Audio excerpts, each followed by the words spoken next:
gente, y esto es nuevo video para el canal. Para este canal, que se llama Julián Velázquez. Y con un invitado especial llamado Fabis, que tiene también un canal y quiero que lo apoyen mucho. Y aquí está. Y hoy vamos a ver, hoy les vamos a enseñar un perrito que atropelló un tren. Y pues nada, que pensé que les iba a interesar, no sé por qué me pasó por la idea hacer un gameplay. Lo vi y pues dije hacer un gameplay, ¿no? Pero en serio, mil respetos para ese perrito. Pobre perro. Pobre perro. Y esto se me traba la lengua.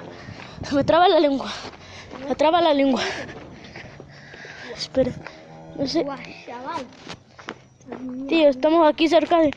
Ay, no, que me caigo, tío. Estamos... Tío, no quiero bailar para allá. Asqueroso, asqueroso. Ahí está el perrito, no sé si lo ven, pero está tirado. Está tirado ahí. Y está cortado en dos. En dos. Se los juro, tío. Están cortados en dos. ¡Ah! ¡Qué grima! Me dan ganas de vomitar. Pero mil respetos para ese perrito. Mil respetos. Eso no sé si se ve bien.